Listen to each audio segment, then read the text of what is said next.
Scientific computing using Python में आप सबका स्वागत है। तो हमने जो पिछला लेक्चर किया था उसमें हमने देखा था कि जो राउंड ऑफ एरर है या चॉपिंग ऑफ एरर है वो कैसे इन्वॉल्व होती हैं, सिग्निफिकेंट डिजिट इसको कहते हैं। तो आज हम थोड़ा आगे करेंगे उससे और अर्थमेटिक करेंगे एरर्स का। चलिए स्टार्ट करते हैं।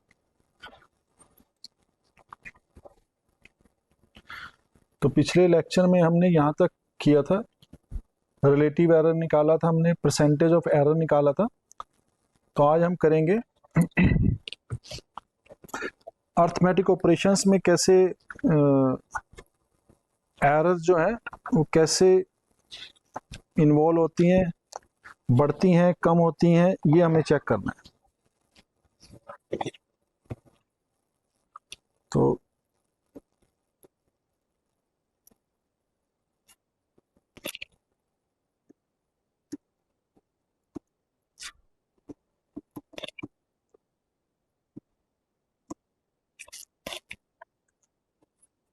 ऑपरेशंस,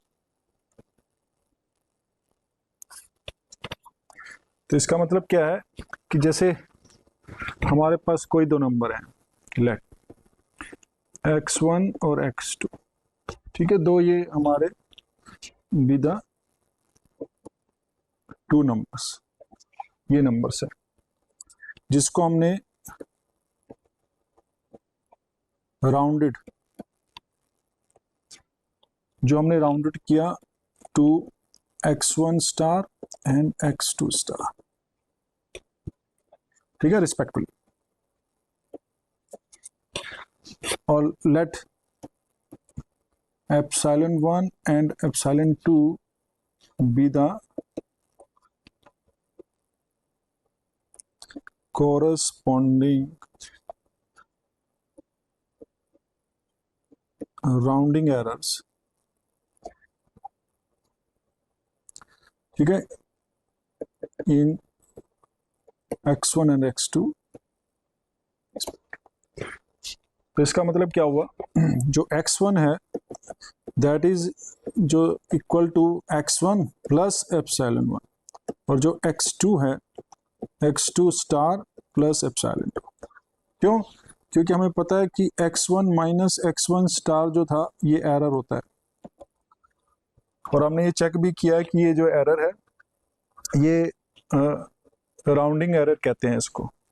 ये हमने राउंड ऑफ किया तो इसलिए एरर आ गई। अब हमें क्या करना है, तो हम पहला केस लेंगे, केस 1। अब हमें चेक करना है कि सपोज हमारे पास हमने दो नंबर को सम कर दिया, ठीक है। तो सम करने के बाद क्या होगा, तो हमें चेक करना है कि x1 प्लस x2 में और x1 star plus x2 star में एरर कैसे होती हैं इसमें।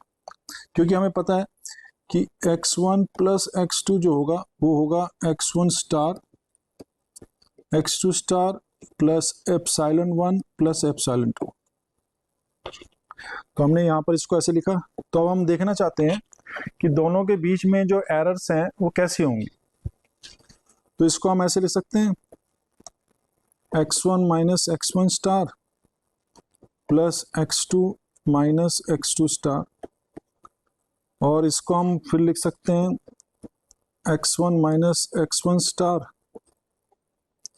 Plus x2 minus x2 star, ऐसे हमने लिख लिया। और ये हमें पता है कि ये एरर्स हैं epsilon1 प्लस epsilon2। तो यहाँ से हमारे पास आ गया कि जो एरर्स इन्वॉल्व होगी इसमें वो जो कॉरस्पॉन्डिंग एरर थी epsilon1 और epsilon2 उससे छोटी होगी। इसका मतलब क्या है कि हम जो वैल्यूज हैं x1, पहले हमने क्या किया, x1 प्लस x2 इस ऑपरेशन को परफॉर्म कर दिया, ठीक है। और फिर उसके बाद जो हमारे पास समीशन आया उसको हमने राउंड ऑफ कर दिया। ऐसा नहीं किया हमने कि x1 जो है x1 स्टार इसको राउंड ऑफ किया, फिर x2 स्टार राउंड ऑफ किया और उसके बाद इनका सम लिया। तो ऐसा लेने पे क्या होगा कि जो एरर जो है वो बढ़ जाएगी। और अगर हम ऐसा नहीं करते, पहले x1 और x2 को ऐड कर देते हैं और उसके बाद फिर हम उसके बाद राउंडिंग करते हैं तो देखिए कि जो एरर है वो रिड्यूस हो जाएगी। तो जो ये एरर समेशन में आएगी वो less than the corresponding error होंगी जो हमारे पास पहले हमने राउंडिंग कर दिया था। ठीक है, तो इसका मतलब यही होगा कि पहले हम सारे ऑपरेशंस कर लें कंप्यूटर में और उसके बाद लास्ट में जहां पर हमें रिजल्ट देखना है वहां पर हम राउंडिंग करें। ऐसा ना करें कि हर एक स्टेप पे और राउंडिंग करते रहें, तो उसमें क्या होगा कि जो एरर है वो बहुत ज़्यादा इंक्रीज हो जाएगी। तो ये सेम केस और सिमिलर जो केस है वो उसमें आ जाएगा। अब जैसे मैं एक एग्जांपल ले लेता हूँ,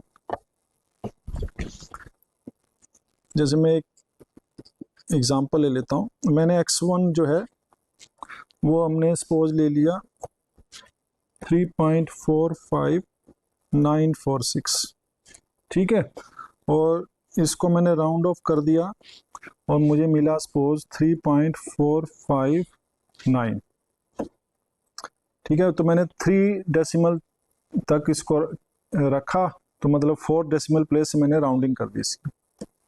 x2 लिया मैंने, वो सपोज आ रहा है 1.25853, ये नंबर लिया हमने, और x2 जो हमने किया राउंडिंग ऑफ वो आ गया 1.258, क्योंकि इवन नंबर है और यहाँ पर 5 है तो ऐसे ही रहेगा ये, ठीक है।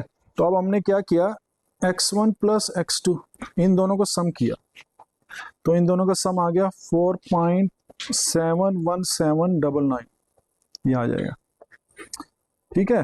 और 71 अब सम करने के बाद मैंने इनका राउंडिंग किया,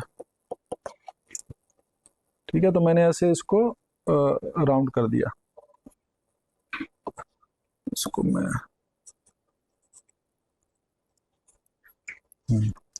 अब मैंने क्या किया, x1 प्लस x2 सम किया मैंने, उसका राउंडिंग कर दिया। तो उसका राउंडिंग करने पे जो वैल्यूज आई मेरे पास 3 डेसिमल तक की करना है हमें, तो हमने कह दिया 4.718 आ गया सपोज, ठीक है। तो हमने जस्ट ऐसे ही किया, नॉर्मलाइज फॉर्म में नहीं किया, जस्ट चेक करने के लिए हमने कर रहे हैं इसको। तो अब हमने ये वैल्यू निकाली, तो ये हमारे पास राउंडिंग नंबर आ गया इसका x1 प्लस x2 का, ठीक है। तो अब हमने क्या किया, x1 plus x2 minus x1 plus x2 जो है स्टार, इनकी वैल्यूज चेक करते हैं कि ये क्या आ रही है। तो अगर आप देखोगे तो ये वैल्यू आएगी 0.000, क्योंकि ये जो वैल्यू है वो अगर हम देखें तो यहाँ पर 0 हो जाएगा, तो नेगेटिव में आएगी, कोई बात नहीं, हम तो समीशन ले रहे हैं 0.1, ये वैल्यू आ गई, ठीक है। और यहाँ से हमें पता चल गया है, और अगर हम ये निकालें कि x1 माइनस x1 स्टार कितना है, एप्सिलॉन 1 निकालने की कोशिश करें तो ये हमारे पास आएंगी 0.00046, ये आ जाएगा। और एप्सिलॉन 2 जो है वो आएगा x2 माइनस x2 स्टार, तो इसमें से माइनस कर देंगे तो ये आएगा 0.00053, ये आ गया, ठीक है ना। तो अगर हम एप्सिलॉन 1 प्लस एप्सिलॉन 2 लें तो आ जाएगा ये 0.00099। तो देखिए जो हमने क्या किया कि जो समीशन है एरर्स का वो इतना होगा, और हमने अगर कंबाइंड करने के बाद किया तो इतना हो गया। तो यहाँ से हम कह सकते हैं कि जो ये एरर है वो बहुत छोटी है इस एरर से, और यही हमारा कहता है कि ये एरर जो है इंडिविजुअल एरर से बहुत छोटी होगी। तो हमेशा हमें सारे ऑपरेशन जो करने हैं वो कंप्लीट करने के बाद ही उसको राउंड ऑफ करना है, ठीक है ना। तो ऐसा सेम चीज जो है हम सब्ट्रैक्ट में भी कर सकते हैं। तो सब्ट्रैक्शन और एडिशन सेम होते हैं, तो सिमिलरली x1 माइनस x2, इसको हम लें x1 माइनस x2 के जो हमने वैल्यूज किया और उसको राउंड ऑफ किया, तो ये भी हमारे पास एप्सिलॉन 1 प्लस एप्सिलॉन 2 आएगा। मॉडुलस ले लीजिए अगर वो नेगेटिव आता है, ठीक है, या इसको हम वैल्यूज को हम ऐसे भी डिफाइन कर सकते हैं। तो मैंने यहाँ पर एप्सिलॉन जो है वो जस्ट वैल्यू ली है, तो इसलिए हम मॉडुलस वैल्यू ले लेंगे, ठीक है। तो हमारे पास ये इसका वो आ गया। तो ये जो चीज हुई ये सिमिलरली सब्ट्रैक्शन में हो गया। नेक्स्ट हमारा केस हुआ, अब हमने किया multiplication.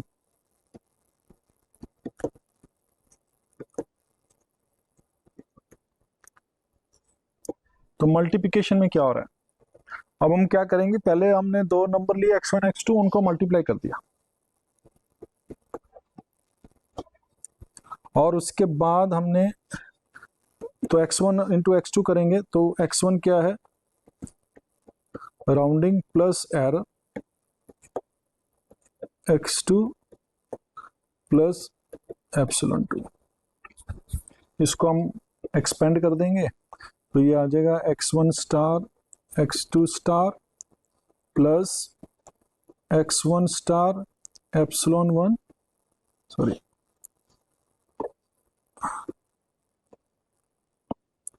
x1 star epsilon 2 plus epsilon 1 x2 star plus epsilon 1 into epsilon 2, ये आ गया हमारे पास।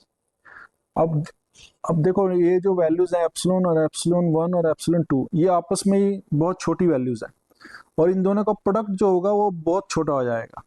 तो हम क्या करेंगे, जो इस क्वांटिटी है इसको हम नेग्लेक्ट कर लेंगे। क्यों? क्योंकि बहुत ही छोटी क्वांटिटी होगी, तो इस पे ज्यादा इफेक्ट नहीं डालेगी, तो हम इसको नेग्लेक्ट कर लेंगे।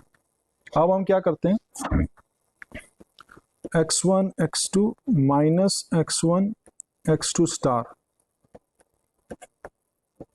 ये जो है इसको फाइंड आउट करने की कोशिश करते हैं। तो मैंने इसका मॉडुलस ले लिया, ठीक है, तो ये हम इससे ले आए, तो ये हमारा बन गया x1 star epsilon 2 plus epsilon 1 x2 star, ये वैल्यू आ गई हमारे पास। इसको मैंने और फर्दर इसको सॉल्व किया, तो ये हमारे पास आ जाएगा x1 star epsilon 2 plus x2 star epsilon 1। ये ट्रायंगल लॉ होता है, हमें पता है, तो ये हम कर सकते हैं। अब हमें क्या करना है, यहाँ से हमारे पास कोई इंफॉर्मेशन नहीं आ पा रही है, तो अब हम क्या करेंगे, हम रिलेटिव एरर निकालने की कोशिश करेंगे, क्योंकि ये तो एब्सोल्यूट एरर है, ठीक है ना। तो दिस इज एब्सोल्यूट एरर ए, ऊपर भी हमने किया था जो वो एब्सोल्यूट एरर थी सारी, तो ये भी हमने एब्सोल्यूट एरर, इसको हम शॉर्ट फॉर्म में लिखते हैं, बट इसका मतलब है एब्सोल्यूट एरर, जो एब्सोल्यूट वैल्यू ले रहे हैं, ठीक है। तो अब इसमें क्या करना है, हम रिलेटिव एरर निकालने की कोशिश करते हैं, आर ई मतलब रिलेटिव एरर। तो रिलेटिव एरर में क्या करेंगे, हमने फार्मूला पता हमें, तो x1 माइनस x2 एब्सोल्यूट जो होती है एरर, उसको हम डिवाइड कर देंगे प्रोडक्ट से, x1 x2 प्रोडक्ट, ठीक है। तो ये दोनों साइड करना पड़ेगा, तो अब हम क्या कर रहे हैं, इसको भी दोनों साइड प्रोडक्ट्स, तो ये epsilon 2 divided by x1 x2, sorry x1 x2, ये आ गया, plus divided by x1 x2 star, ये आ गया। अब ये कैंसिल कर दिया हमने, ये इससे कैंसिल हो गया, ठीक है। तो हम इसको ऐसे लिख सकते हैं कि एप्सिलॉन 2 ओवर x2 स्टार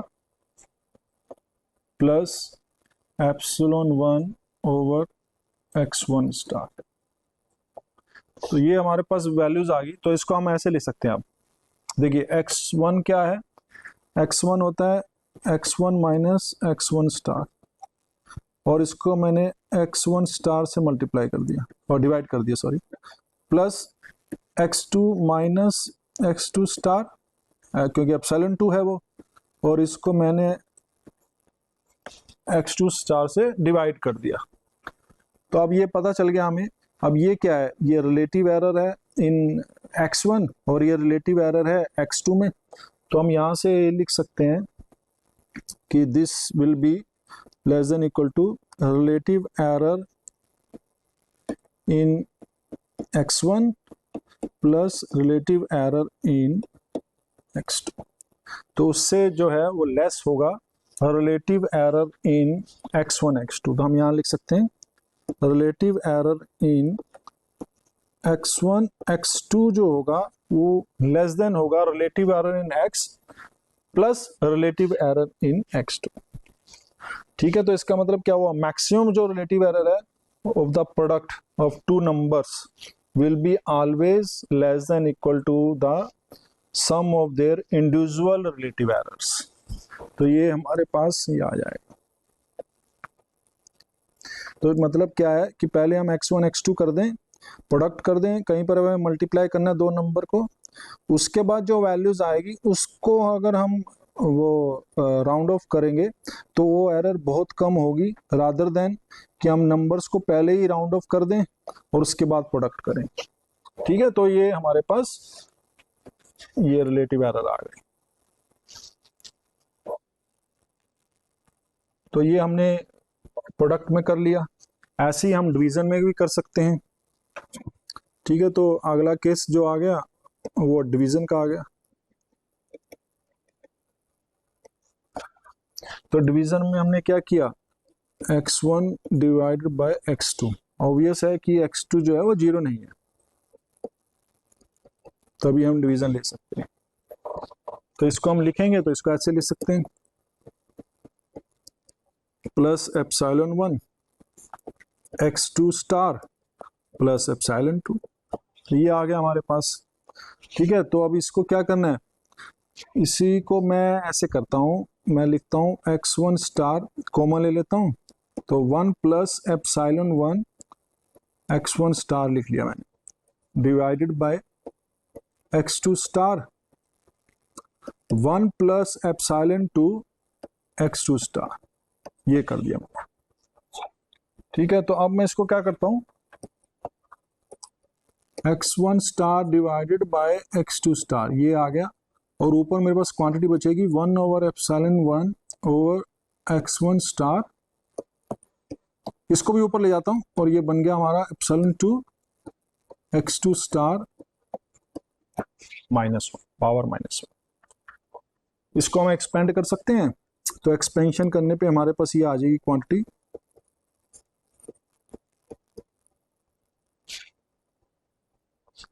तो ये हमारे पास बन गई, इसको माइनस लगा देंगे तो ये हो जाएगा 1 plus epsilon 1 over x1 star into 1 minus epsilon 2 over x2 star. बस यहीं तक लेना और आगे की टर्म जो होंगी हायर ऑर्डर वो नेग्लेक्ट कर देनी है।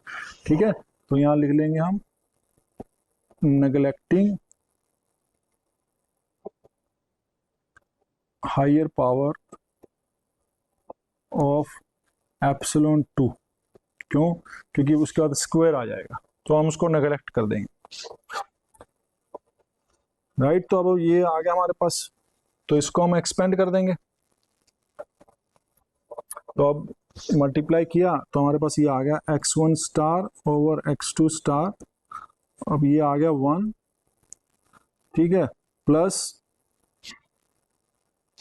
इसको मल्टीप्लाई, चलो ये लिख लेते हैं 1 minus epsilon 2 over x2 star plus epsilon 1 over x1 star minus epsilon 1 epsilon 2 x1 star x2 star, ये क्वांटिटी आ जाएगी। अब ये जो है हमारे पास बहुत कम आ गई वैल्यू, तो इसको भी हम नेग्लेक्ट कर देंगे क्योंकि बहुत छोटी वैल्यूज हो जाएगी। इसका मतलब क्या है, हमारे पास जो क्वांटिटी है अब यही बच पाएगी बस ये। सो ये इसी को लेंगे और उसको हमने कर दिया नेग्लेक्ट। तो अब इसको हम लेफ्ट साइड में ले जाएंगे, तो यहाँ से क्वांटिटी हमारे पास आ गई x1 over x2 right minus x1 star over x2 star, ये जो क्वांटिटी है ये इधर लेफ्ट में ले गए। तो हमारे पास जो क्वांटिटी बची अब ये बची, देखिए इसको हम इनसाइड ले जाएंगे तो ये बच गया epsilon 1 over x1 star minus epsilon 2 over x2 star. ये क्वांटिटी हमारे पास बच गई। अब मैं क्या करता हूँ, इसका मॉडुलस ले लेता हूँ। तो हमने मॉडुलस ले लिया दोनों साइड, तो इसको मैं ऐसे लिख सकता हूँ epsilon 1 over x1 star modulus epsilon 2 over x2 star modulus. ये वैल्यू आ गई, राइट। तो अब हमें क्या करना है, ये तो हमारे पास आ गई absolute error, this is absolute error. पर यहां से हमारे पास कोई इंफॉर्मेशन नहीं मिल पा रही है प्रोडक्ट की सेंस में, ठीक है। बस यही कह सकते हैं कि रिलेटिव एरर जो थी ये x1 में है और रिलेटिव एरर x2 में है, और जो प्रोडक्ट में थी रिलेटिव एरर वो इनसे लेस होगी। तो ये हम कह सकते हैं यहाँ से कि जो एब्सोल्यूट एरर है प्रोडक्ट की वो corresponding relative errors of individual से कम होगी। तो ये हमने यहाँ से फाइंड आउट कर लिया। बट हम क्या कहते हैं, रिलेटिव एरर फाइंड आउट करते हैं। अब रिलेटिव एरर फाइंड आउट करना है हमें, इसमें क्या है x1 से तो x2 आएगा, ओके। इसमें थोड़ा सा यहाँ पर ये चेंज करना पड़ेगा। इसमें जो है ना क्वांटिटी, इन दोनों को प्रोडक्ट करेंगे तो x1 इसको कैंसिल कर देगा तो एप्सिलॉन 1 ओवर x2 आ जाएगा। तो इसको मैं थोड़ा सा ठीक कर देता हूँ, ये और ये, ठीक है। तो ये बन गया हमारा x2 और ये x1, ओके। तो एप्सिलॉन 1 के नीचे x2 स्टार आ रहा है और एप्सिलॉन 2 के नीचे x1 स्टार आ रहा है। क्यों? क्योंकि इसको अंदर ले जाएंगे तो कैंसिल हो जाएंगी टर्म्स। तो इसका मतलब क्या है कि यहाँ से हम कोई कंक्लूजन नहीं बना पाएंगे। क्यों? क्योंकि इसके अंदर ये आएगा x2 स्टार और ये x1 स्टार। तो इस फार्मूले से जो एब्सोल्यूट एरर है उसमें कुछ नहीं कर पाएंगे। तो अब हम क्या करेंगे, रिलेटिव एरर निकालेंगे। तो रिलेटिव एरर मैंने निकाली,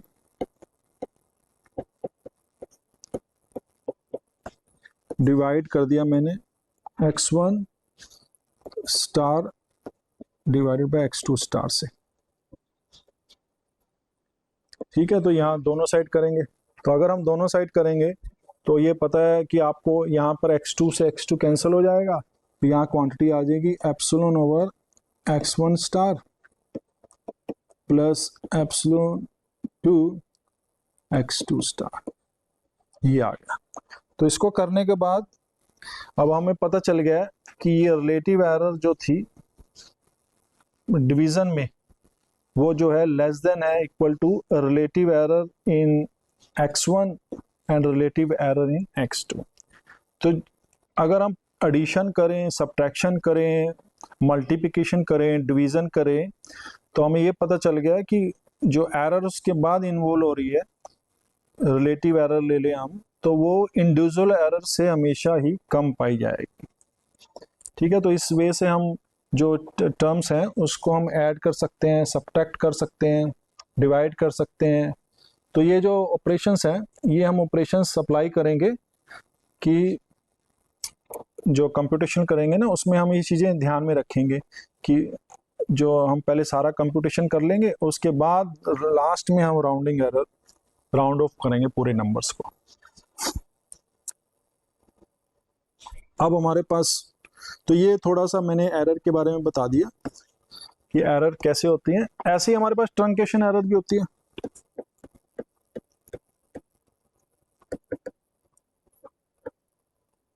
तो ट्रंकेशन एरर में क्या होता है कि जैसे हमारे पास कोई सीरीज है, ठीक है ना।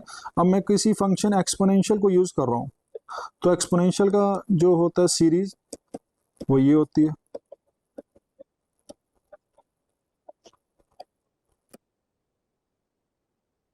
ये। तो ये हमारी एक्सपोनेंशियल सीरीज है, ठीक है। तो अब क्या कर रहे हैं कि मुझे कहीं पर वैल्यू निकालनी है, E2 निकालना है या E5 मुझे कहीं पर निकालना है। तो कंप्यूटर में क्या हो रहा है कि ये जो वैल्यूज हैं ये कैलकुलेट कैसे हो रही हैं, सीरीज की हेल्प से। क्योंकि हम लेफ्ट साइड में तो हम फाइंड आउट नहीं कर सकते। अब जैसे कोई मुझे कहे कि E2 की वैल्यू क्या है, तो E2 की वैल्यू कैसे पता चलेगी, तो मैं क्या करूंगा, यहाँ पर 2 रख दूंगा इसको, 2 स्क्वायर बाय 2 फैक्टोरियल 2 की पावर क्यू बाय 3 फैक्टोरियल, ऐसे। और वहां से मैं वैल्यूज को कैलकुलेट करूंगा और e की पावर 2 इसकी वैल्यूज हमें मिल जाएगी। ठीक है ना। तो अब क्या करना है हमें, अगर इस वैल्यूज को निकालना है कंप्यूटर में, तो कंप्यूटर क्या करेगा इसको, अब वो इसको कैसे कैलकुलेट करेगा। अब इनफाइनाइट नंबर ऑफ टर्म्स तो लेने से रहा, क्योंकि वो तो पॉसिबल नहीं है, और very large number of terms अगर लेगा तो वो उसमें भी बहुत ज़्यादा कंप्यूटेशनल यूज होगा। तो ये क्या करेगा कंप्यूटर, तो इसको जो सीरीज है इसको ट्रंकेट कर देगा। सपोज मैंने इसको 2 की power n bye n+1 factorial, यहाँ तक ट्रंकेट कर दिया पूरी सीरीज को। ठीक है, आगे की वैल्यू जो है वो एरर की फॉर्म में आ जाएगी, पर उसको हमने आगे की जो टर्म्स हैं उसको छोड़ दिया। तो अब हमारे पास जो इसकी वैल्यू आएगी ई स्क्वायर, वो इस सीरीज की वैल्यू आ जाएगी। तो हम कहेंगे कि हमने जो इस सीरीज है इसको ट्रंकेट कर दिया, तो इस एरर को हम कहेंगे ट्रंकेशन एरर। तो अब क्या हुआ, ये राइट साइड में जो क्वांटिटी है, ये सपोज इसको मैं लेता हूँ एक्सपोनेंशियल है ना, तो इसकी अप्रोक्सीमेट वैल्यू है, तो मैं इसको कोई नाम दे देता हूँ ए, कुछ वैल्यू दे दी मैंने ए। ठीक है, तो मैंने वैल्यू को इसको डिफाइन कर दिया, कुछ क्वांटिटी को ए लिख दिया, और जो ये रिमाइंडर टर्म्स हैं इसको मैंने आर दे दिया।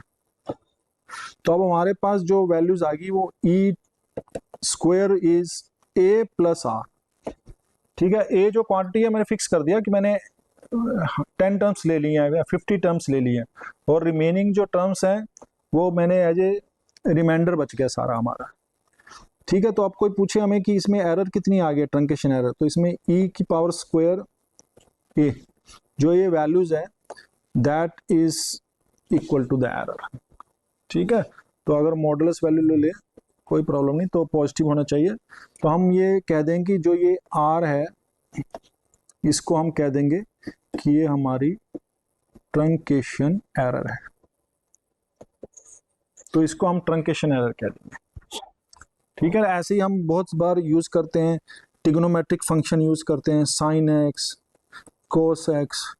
अब हमें कहीं पर साइन 3 की वैल्यू निकालनी है, तो हमें तो पता नहीं है कि साइन 3 की वैल्यू क्या होगी, तो हम क्या कहते हैं कि साइन जो एक्स है उसकी हमें सीरीज पता है कि x minus x cube by 3 factorial plus x by 5 factorial. ये जो सारी सीरीज है ना, इसको हम पावर सीरीज कहते हैं, और टेलर सीरीज भी कहते हैं। तो ये सब पावर सीरीज जो है ना, ये हमें पता है ऑलरेडी। तो अब हम क्या करेंगे, साइन 3 की वैल्यू निकालना चाहता हूँ। ठीक है, रेडियंस में है ये, डिग्री में नहीं है। तो उसमें भी यही काम करेंगे हम कि इसकी कुछ टर्म्स लेंगे, उसमें हम एक्सी का 3 पुट कर देंगे, वहाँ से हमारे पास एक अप्रोक्सीमेट वैल्यू आएगी, ए लिख दूंगा मैं, ए मतलब approximate value, plus some error आ जाएगी या रिमाइंडर टर्म आ जाएगी, और ये एरर जो होगी इसको हम कह देंगे ट्रंकेशन एरर। तो कंप्यूटर में जो भी हम काम कर रहे हैं, जितनी भी वैल्यूज हम फाइंड आउट कर रहे हैं, उसमें एक ट्रंकेशन एरर इन्वॉल्व हो गई है।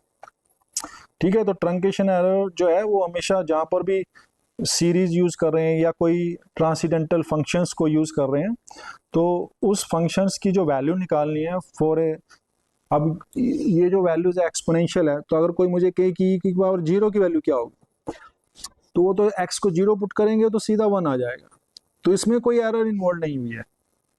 बट अगर x की जगह हमें कुछ और वैल्यूज लेनी है, तब हमें इस सीरीज की हेल्प लेनी ही पड़ेगी, और अगर हम सीरीज की हेल्प लेंगे तो इस सीरीज को कहीं ना कहीं हमें ट्रंकेट करना ही पड़ेगा, और अगर ट्रंकेट करेंगे तो हमारे पास एरर आएगी आएगी। ठीक है ना, तो ये, और जो ये आर है जो ट्रंकेशन एरर है, हम देखेंगे कि ये जो आर है वो आर जो है कन्वर्ज कर रहा है जीरो की तरफ। जैसे जैसे हम नंबर ऑफ टर्म्स बढ़ा सकते हैं, तो मैं ऐसा भी कर सकता हूँ कि इसको n दे दूं, ठीक है। तो n जैसे जैसे बढ़ता जाएगा, अगर हम ले रिमाइंडर टर्म्स, तो ये जीरो की तरफ कन्वर्ज करेगी। तो ऐसे हम ट्रंकेशन एरर जो है वो भी कंप्यूटेशनल में बहुत हद तक इन्वॉल्व रहती है, ठीक है ना। तो एक कंप्यूटेशनल एरर में हमने देख लिया कि इस टाइप की एरर को हम अवॉइड नहीं कर सकते, राउंडिंग एरर को हम अवॉइड नहीं कर सकते, ट्रंकेशन एरर को अवॉइड नहीं कर सकते। तो ये थोड़ा सा हमने एरर के बारे में बता दिया। अब हमने क्या करना है कि एरर्स तो हो गई, उसके बाद अब मेन स्टार्ट काम करते हैं कि नॉन लीनियर इक्वेशंस, इसको हम सॉल्व करते हैं किसकी हेल्प से, साइंटिफिक कंप्यूटिंग या न्यूमेरिकल मेथड्स की हेल्प से, ठीक है ना। तो न्यूमेरिकल मेथड्स की हेल्प से हम इसको सॉल्व करेंगे और वहां से हमें पता चलेगा कि जो इक्वेशंस हैं इसको हम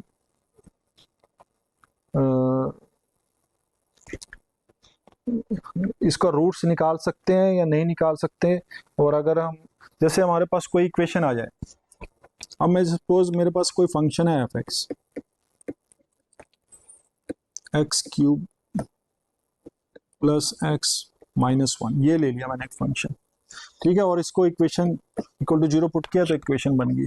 अब मुझसे पूछे कि फाइंड इट्स रूट, तो हम क्या करेंगे, जैसे हम अभी तक करते आए हैं कि हम एक फैक्टर ढूंढेंगे इसमें से और उसको डिवाइड करके क्वाड्रेटिक की फॉर्म में कन्वर्ट कर देंगे, और हम फिर उसके बाद क्वाड्रेटिक इक्वेशन हमें पता है कि हाउ टू सॉल्व, उसके हम रूट्स निकाल देंगे, तो यहाँ से हम एक रूट निकाल सकते हैं। तो ये जो अलजेब्रिक इक्वेशन है इसका हम रूट निकाल सकते हैं। अब कोई हमारे पास दूसरे कोई इक्वेशन आ जाए, f x is equal to, मैंने सपोज लिया x square minus cos x, ये ले ली इक्वेशन। अब जो इक्वेशन है ये अलजेब्रिक इक्वेशन नहीं है। क्यों नहीं है? क्योंकि इसमें एक ट्रिग्नोमेट्रिक फंक्शन आ गया है, और ये ट्रिग्नोमेट्रिक जो फंक्शंस हैं इसको हम कहते हैं ट्रांसीडेंटल फंक्शंस।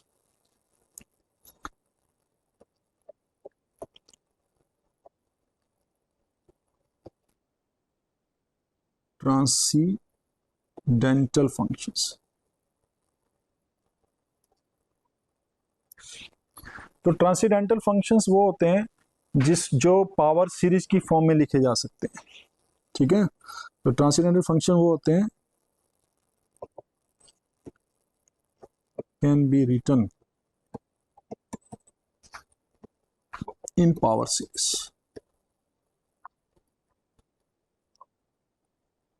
फॉर एग्जाम्पल, अब हमारे पास ये था अलजेब्रिक, तो अलजेब्रिक को अगर हम पावर सीरीज में लिखेंगे तो ये अपने आप में ही पावर सीरीज है, ठीक है। बट अगर हमें कोस एक्स को लिखना है या साइन एक्स को लिखना है या एक्सपोनेंशियल को लिखना है या इनके कॉम्बिनेशन को लिखना है, तो हमें पता है इनकी जो सीरीज होती है पावर सीरीज, वो हम इजीली लिख सकते हैं, ठीक है। तो इसका मतलब क्या है, ये ट्रांसीडेंटल फंक्शंस हैं, और जिस इक्वेशन में ये इन्वॉल्व हो रहे हैं उसको हम कहते हैं ट्रांसीडेंटल इक्वेशंस। तो अगर हमें सपोज ये इक्वेशन है और इस इक्वेशन को सॉल्व करना है, तो हमें इसका सॉल्व करने का मतलब है इसके रूट्स निकालने हैं। तो हम कैसे इसके रूट्स निकाल सकते हैं, ठीक है। तो ये तो एक सिंपल इक्वेशंस हैं, और भी कॉम्प्लिकेटेड इक्वेशन हो सकती हैं। मैं कोई इक्वेशन ले लूं, बहुत ही कॉम्प्लिकेटेड इक्वेशन ले लूं, ई की power x x cube plus 2x cos x, ठीक है, प्लस 1 इक्वल टू 0, ऐसी कोई मैंने इक्वेशन लिखनी। अगर हमें कोई के की इसके रूट्स निकालिए, तो हम बाय पेन और पेपर तो हम इसके रूट्स निकाल नहीं सकते, इसके भी बहुत कॉम्प्लिकेट टफ पड़ेगा और इसका भी बहुत टफ पड़ेगा। तो हम क्या कर सकते हैं कि इनके जो रूट्स हैं वो ऐसे पेन पेपर से एग्जैक्ट नहीं निकाल सकते, कुछ आइडिया ले सकते हैं कि यहाँ पर हो सकता है या यहाँ पर नहीं हो सकता, बट इससे ज़्यादा हम इसमें कुछ नहीं कर सकते, ठीक है ना। तो अब इस टाइप की इक्वेशंस का अगर हमें रूट्स निकालने हैं तो हमें कंप्यूटर की हेल्प लेनी ही पड़ेगी। पर कंप्यूटर की हेल्प लेने के लिए सबसे पहले हमें एल्गोरिथम देखना पड़ेगा कि कैसे, किस वे से हम कंप्यूटर में प्रोग्रामिंग करें कि हमें इसके रूट्स मिल जाएं। ठीक है, तो इसके लिए हमें जो है डिफरेंट डिफरेंट मेथड्स होते हैं वो हम डिस्कस करेंगे। तो सबसे पहला जो मेथड है वो हम करेंगे। तो हमारा जो पहला मेथड है वो है फिक्स पॉइंट मेथड। ठीक है, तो फिक्स पॉइंट मेथड है, बाइसेक्शंस मेथड है, रेगुलर फाल्सी मेथड है, न्यूटन एप्सन है। तो ये सारे जो मेथड्स हैं ये हम यूज करते हैं। तो ये हमारे पास आ गया फिक्स पॉइंट मेथड। तो ये बहुत ही इंपॉर्टेंट मेथड है। तो इसमें हम क्या करते हैं, फिक्स पॉइंट फाइंड आउट करते हैं। तो उसके लिए ये जैसे पिक्चर शो कर रहा है, तो ये शो कर रहा है कि हम जो मेथड्स हैं वो इटरेटिव प्रोसेस चलेगा उसका।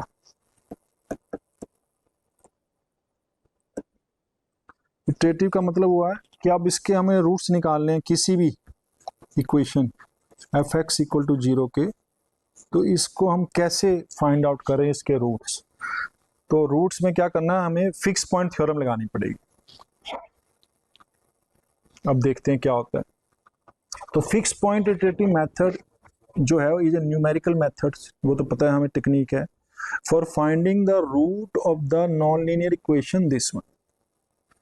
तो ये क्या करता है, transform the equation into an equivalent form. तो हमें क्या करना है, सबसे पहले उसको इस फॉर्म में लिखना है, क्योंकि यही तो x equal to g x है। तो जब इसका सोल्यूशन आता है तो हम कहते हैं कि x जो है वो फिक्स पॉइंट है। इसका मतलब क्या है कि x मूव नहीं हुआ है, लेफ्ट में भी x है और ये इसका रूट भी x है। तो हम इसको कहते हैं फिक्स पॉइंट। ठीक है, तो हम इसको क्या करेंगे, then iteratively redefine guesses to find a solution. और ये मेथड जो है straight forward to implement and can converge quickly under certain conditions. ठीक है, तो ये जो है वो जो मेथड है उसको कन्वर्ज करता है। अब वो कन्वर्ज कैसे करता है वो हम बताएंगे, क्या कंडीशन हो सकती है कन्वर्जेंस के लिए, कि अगर कन्वर्ज करना है तो क्या कंडीशन हो सकती है। तो अब क्या करना है, steps of the fix point iterative method, कि फिक्स पॉइंट जो है उस इटरेटिव मेथड जो है उसको अगर हमें अप्लाई करना है तो उसके क्या स्टेप्स हैं। तो सबसे पहला काम है कि convert the root finding equation into a fix point form where जो फंक्शन जी एक्स है एक कॉन्टिन्यूस फंक्शन। दूसरा case, how to choose the initial guess. अब क्या करते हैं, जो इटरेटिव मेथड्स होते हैं वो इटरेटिव मेथड्स, अब इसको हम बनाएंगे। तो ये देखिए इटरेटिव मेथड बन गया ये हमारा। कैसे बन गया iterative method, with the help of this one. तो इसका मतलब क्या हो रहा है कि एक्स एन प्लस वन, अब हमने क्या किया, मैं इसको सपोज ऐसे करता हूं, ये अब हमारे पास इक्वेशन थी एफ एक्स इक्वल टू 0, इसका मुझे रूट निकालना था।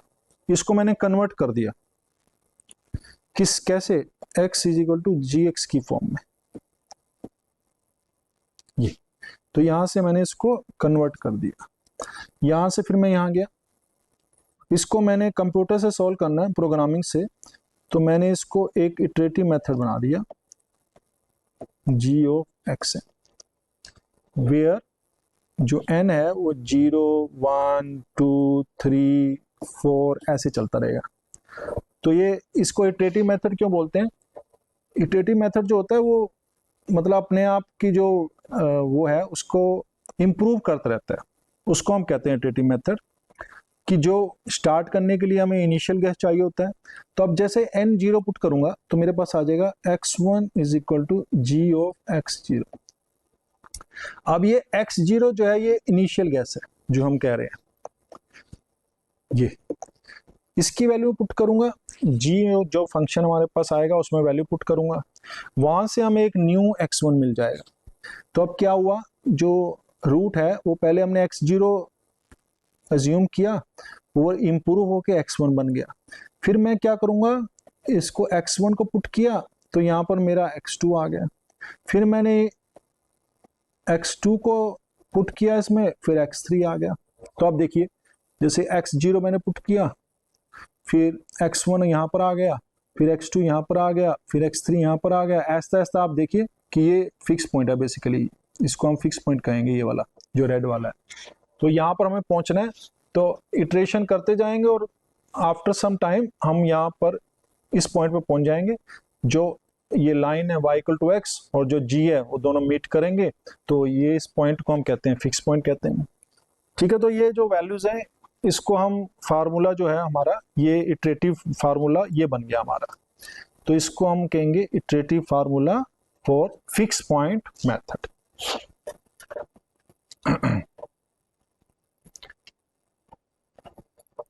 अब कैसे कन्वर्ज कैसे कर रहा है ये, तो इसकी कन्वर्जेंस क्या होती है? तो कन्वर्जेंस क्राइटेरिया जो हमें पता है वो क्या होता है कि एब्सोल्यूट डिफरेंस बिटवीन सक्सेसिव इटरेट्स, ठीक है, जो ये है दोनों का हम डिफरेंस देखते रहेंगे बार बार, ओके। और it should be less then tolerance. Tolerance मतलब एप्सिलॉन। तो जैसे मैंने कहा था आपको कि अगर मैं यहाँ पर इसको लिखता हूँ 0.5 इंटू 10⁻⁻⁴, तो इसका मतलब क्या है कि मेरा जो सोल्यूशन मिले मुझे 4 डेसिमल तक बिल्कुल करेक्ट मिले, तो हम ये वैल्यू दे देंगे। तो ये तब तक इटरेट करता रहेगा जब तक 4 डेसिमल तक का हमारा सोल्यूशन ना मिल जाए, मतलब दोनों के बीच का जो डिफरेंस है वो सेम हो जाए 4 डेसिमल तक, तो हमें पता चल जाएगा कि वो जो है वो सोल्यूशन बन गया हमारा। The value of f x is sufficiently close to this. तो हम ये वैल्यूज को बार बार निकालते रहेंगे और फुट करते रहेंगे और हम देखेंगे कि जो सोल्यूशन है वो बहुत ही लेस देन एप्सिलॉन हो गया, तो हम स्टॉप हो जाएंगे और हम कहेंगे भी हमें अपना सोल्यूशन मिल गया। तो ये देखिए सोल्यूशन कैसे कन्वर्ट करा है, पहले x1 गया, फिर x3, x0 से x1 गए, फिर x1 से x2, x1 से x3, x4, ऐसे हम जाते रहे। ठीक है, तो यहाँ से हमारे पास जो है वो हमें कन्वर्जेंस मिल गई। जो ये एप्सिलॉन है, टॉलरेंस जो है वो हम देंगे अपने पास से। ये चेक करेंगे कि भैया हमें कितना एक्यूरेट सोल्यूशन चाहिए, हमें 1 डिजिट तक एक्यूरेट चाहिए या 5 डिजिट तक चाहिए या 4 डिजिट तक चाहिए। तो ये जो मेथड है इसमें हम कन्वर्जेंस देंगे, मतलब एप्सिलॉन देंगे, टॉलरेंस देंगे। अब हमारे पास आ गया कंडीशन कि क्या कंडीशन हो सकती है। तो fix point iterative method converges to the root if, पहला काम existence of the fix point, ठीक है ना।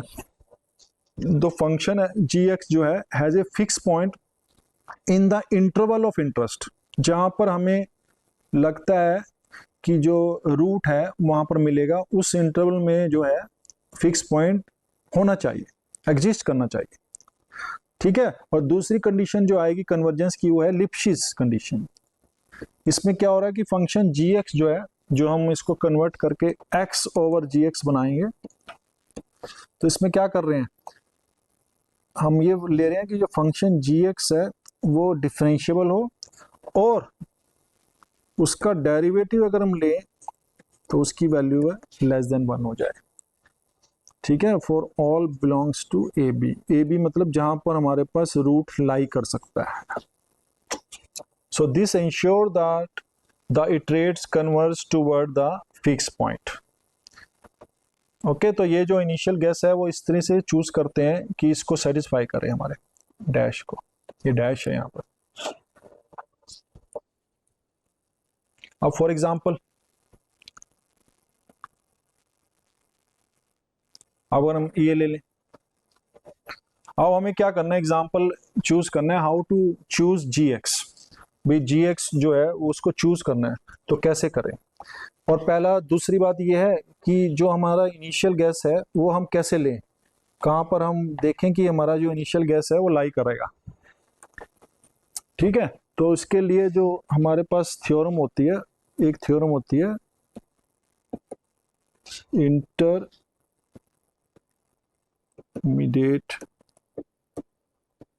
Value theorem. तो इंटरमीडिएट वैल्यू थ्योरम क्या कहती है कि अगर हमारे पास कोई फंक्शन है, सपोज मेरे पास ये फंक्शन है और इसमें कोई एक वैल्यू ले ली मैंने, ये इसको मैंने लिख दिया a, और दूसरी को वैल्यू ले ली, इसको मैंने लिख दिया b।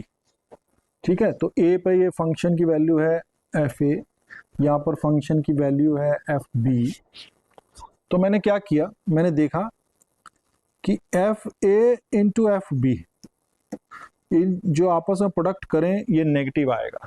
इसका मतलब क्या हुआ कि दोनों जो वैल्यूज हैं दोनों में से एक पॉजिटिव है और एक नेगेटिव है। तो अगर ये फंक्शन हमारा एफ एक्स, अगर ये कहता है कि इफ जो हमारा फंक्शन एफ एक्स जो है अगर वो कॉन्टिन्यूस है, ठीक है, कॉन्टिन्यूस कहाँ है, इन द डोमेन, हमने डोमेन ले लिया इन ए बी, ये ए से बी ले लिया, अगर इसमें कॉन्टिन्यूस है तब वो कहता है कि एक वैल्यूज आएगी सी बिलोंग्स टू ए बी, यहाँ पर हमें एक वैल्यू मिलेगी सच दैट जो एफ सी होगा वो 0 होगा। इसका मतलब क्या है, ये कहीं ना कहीं से एक्स एक्सिस को क्रॉस करेगा और जो वैल्यू है वो सी हो जाएगी। तो इसको कहते हैं इंटरमीडिएट वैल्यू थ्योरम। तो इसमें इंटरमीडिएट वैल्यू थ्योरम जो है वो काफ़ी यूज़ की जाती है इनिशियल गैस देखने के लिए, क्योंकि हमने अभी चेक किया है, अभी बताया था कि इनिशियल गैस जो है वो कैसे चूज करना है। तो इनिशियल गैस जो है वो अब देखो कैसे पॉसिबल ले इनिशियल गैस की। ये फंक्शन है सपोज मेरा एफ एक्स, अब मैं इसमें क्या करता हूँ F0 पुट करके देखता हूँ। तो जैसे मैंने 0 पुट किया तो ये आ गया -1, ठीक है। F1 1 पुट किया तो ये 1 -1, तो ये भी -1 ही आ गया। F2 पुट किया तो 8 -2 -1, तो यहाँ पर आ गया 5। अब देखिए 1 पुट कर रहा था मैं, ये कितना था, यहाँ पर 1 -1, तो -1 ही बचेगा, ठीक है। तो इसका मतलब क्या हुआ, अब आप देखें कि F1 इंटू F2 वो हो गया -5, तो ये नेगेटिव हो गया और ये पॉजिटिव हो गया। तो इससे हमें पता चल गया है कि जो ये फंक्शन हमने लिया है इसका जो रूट है दैट लाइज 1 और 2 इसके बीच में लाई करता। तो ये हमें पक्का पता चल गया कि जो रूट है हमारा इस इंट्रो में लाई करता है। तो अब हमें जो इनिशियल गैस लेना है वो इसी तरीके से ले लेंगे, ठीक है। तो हमें चेक करना है कि ये क्या करना है इसका।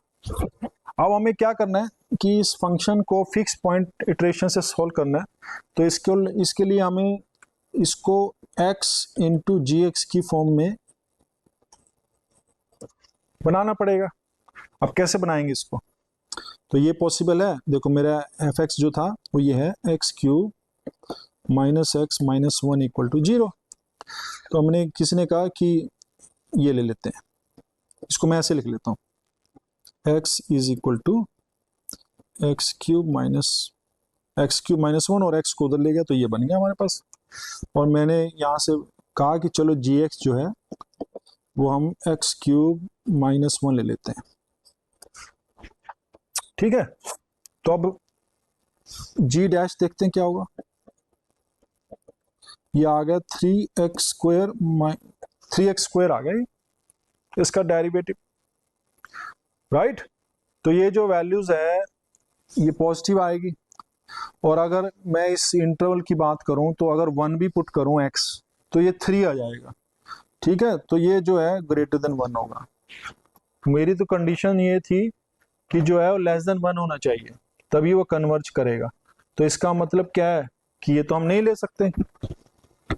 तो हम क्या कर सकते हैं, कुछ और वैल्यूज देखें।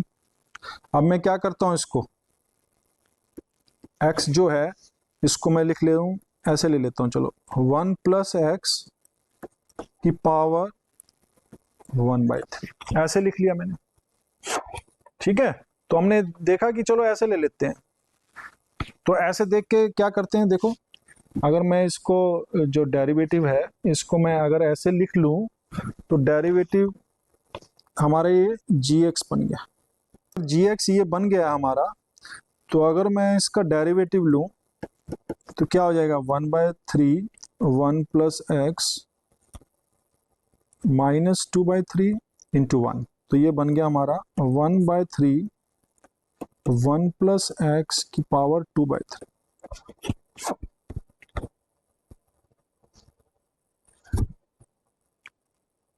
ठीक है, तो अब क्या करेंगे, ये वैल्यू आ गई हमारे पास।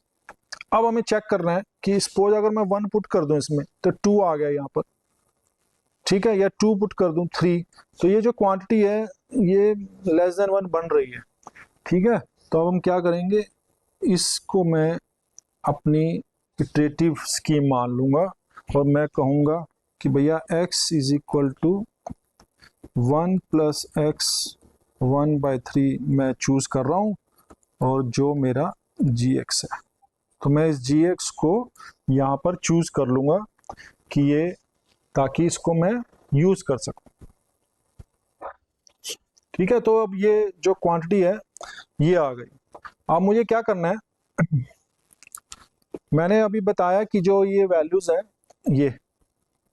ये कंडीशन जो है वो हमें मिलनी चाहिए, तभी वो कन्वर्ज करेगी। कंडीशंस फॉर कन्वर्जेंस, कन्वर्जेंस का मतलब होता है कि वो हर एक इटरेशन में उसकी जो वैल्यूज है, जो एरर्स हैं, वो कम होती रहनी चाहिए। ठीक है, तो अब एरर जो है वो कम कैसे होंगी, अब मैं देखता हूं कि कैसे पता चलेगा मुझे कि एरर्स कम हो रही हैं कि नहीं हो रही हैं। ठीक है, तो अब मैं क्या कर रहा हूं इसके लिए,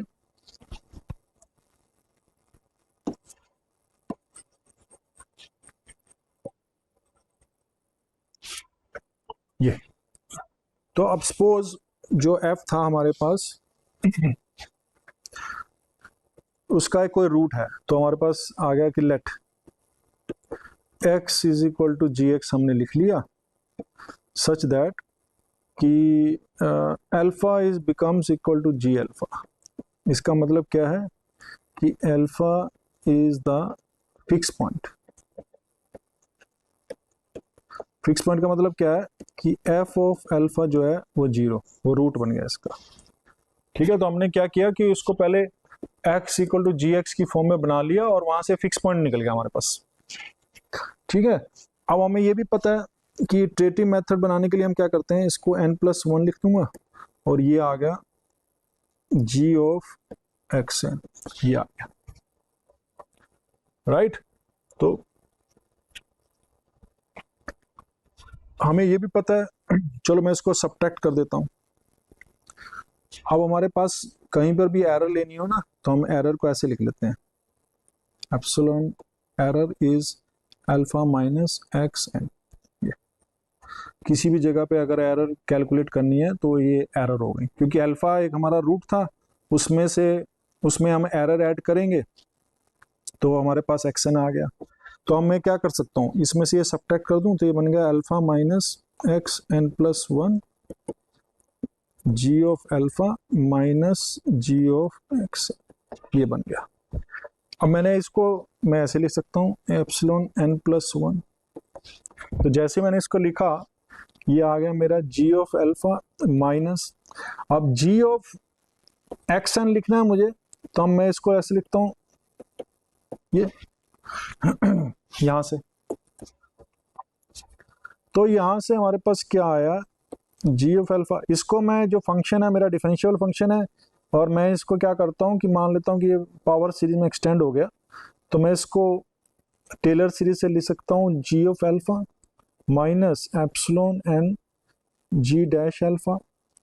ठीक है, प्लस अब क्या होगा कि स्क्वायर पावर आ गई और ऐसे बढ़ती जाएगी पावर, तो इन सब के आगे की जो वैल्यूज हैं, एप्सिलॉन्स हैं, उसको मैं नेग्लेक्ट कर दूंगा।